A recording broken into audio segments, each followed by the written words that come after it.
Okay, so this is one way to go about building up your left hand strength to play an A7 chord. We're going to start off by playing it one note at a time, then two notes at a time, then three notes, and so on.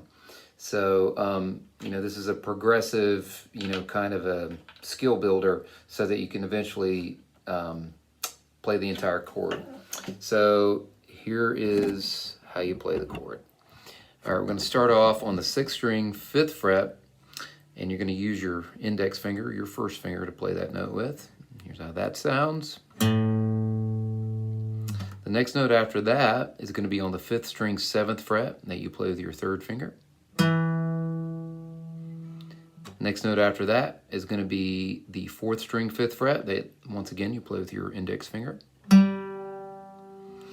Next note after that's the 3rd string, that's at the 6th fret with your 2nd finger. Next note after that is the 2nd string, 5th fret, that you play with your index finger. And then finally, you play the same fret number on the 1st string with your index finger once again. So that's the notes one note at a time. Once you're able to do that, then we're going to start combining two notes at a time. So here is how we go about doing that. So we're gonna build this from the bottom up, from the low strings to the high strings. So the 6th string, 5th fret with your index finger, and the 5th string, 7th fret with your 3rd finger.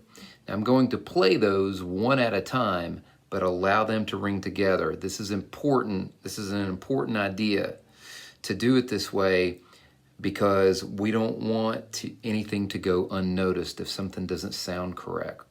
So here it is. These two notes played separately, but ringing together. I've already got my notes planted here. That's important, that you have your notes planted. And now I'm going to pick this one and then this one. And once you're able to do that, let's proceed on to the next two. So I'm going to leave this one, the 3rd finger note, sitting here, and I'm going to add the next note, which is right here at the 5th fret on the 4th string.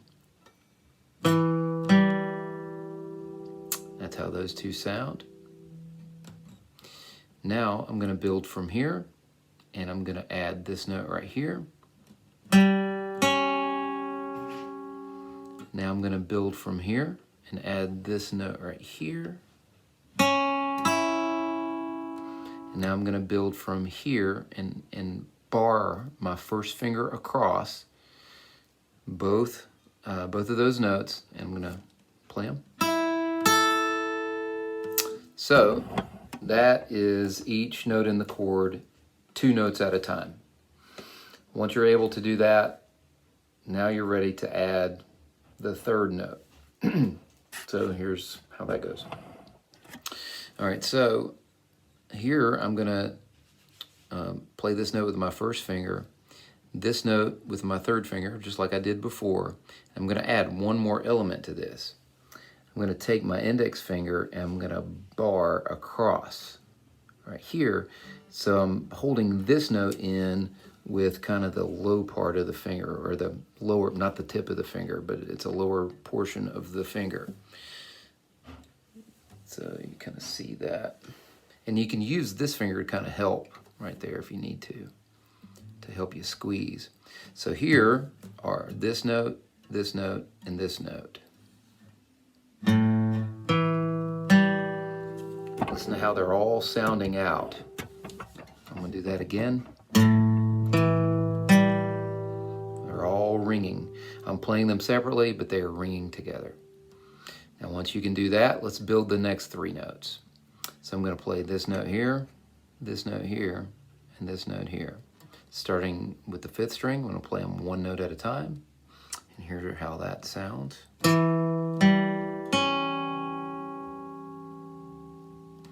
Now the next thing I'm going to do, starting from here, I'm going to build it from here. Once again, I'm gonna bar across right here with my first finger, and I'm gonna try to catch this note, and this note. Both of these are gonna be held down with the first finger. So you gotta grip it pretty tight, you know, between your thumb and your index finger. So here are these three notes. And then finally, these three notes right here, you know, you're forming a smaller bar right here, and you got this note, and then these two right here, and this is what these sound like. Here you go. All right, so that is the A7 chord broken down into 3-note segments. All right, now we're going to go down to 4-note segments. So here's how that goes.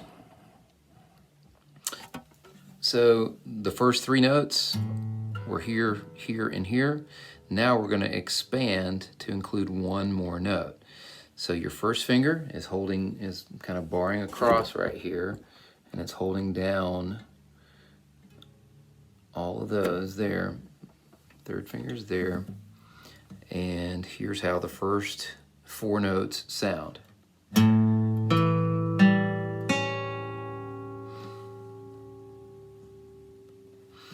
All right, so now I'm gonna let go of this one. I'm gonna bar across here, so I'm holding down the 5th fret here and the 5th fret here on strings 4 and 2. All right, so starting with the 5th string, I got 4 notes.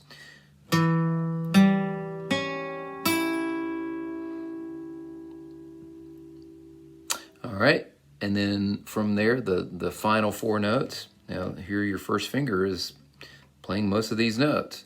First finger is going to be playing the 4th string and the 2nd and the 1st strings. Now of course you can't help but have just about an equal amount of pressure across all 4 strings, but the first finger is not responsible for playing all of those. It's only responsible for playing these 3 here, and your second finger is holding down this note. So you got these 4 notes here.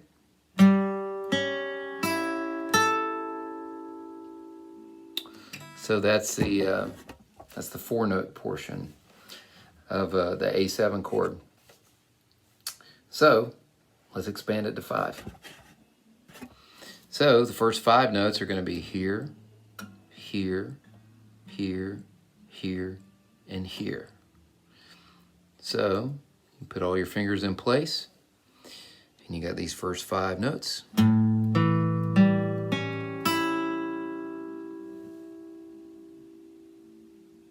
Now once you get it that far, chances are you should just probably go ahead and add the 6th note. So the 6th note is going to be right here. So my first finger is barred all the way across here, holding down enough pressure. It's worth noting where the thumb is here. See where the thumb is? It's sort of between the index finger and the 2nd finger in its placement. And also notice that my thumb doesn't look like this or anything. The correct placement of it is your thumb should be sort of in a relaxed position, and you're squeezing into the back of the guitar neck with the ball of the thumb, this little joint right here, the hard part of the thumb.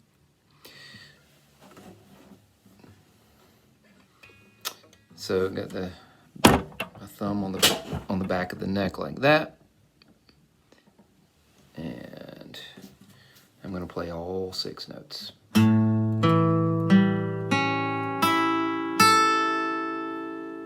So you want to make sure that every note's nice and clear, so that whenever you strum it, it sounds nice and full. Because if any of those notes aren't ringing out to their full potential, that chord will always be lacking something. It won't have a fullness about it that you really need. So that hopefully that was helpful, and you can learn how to build that A7 chord. Thanks a lot.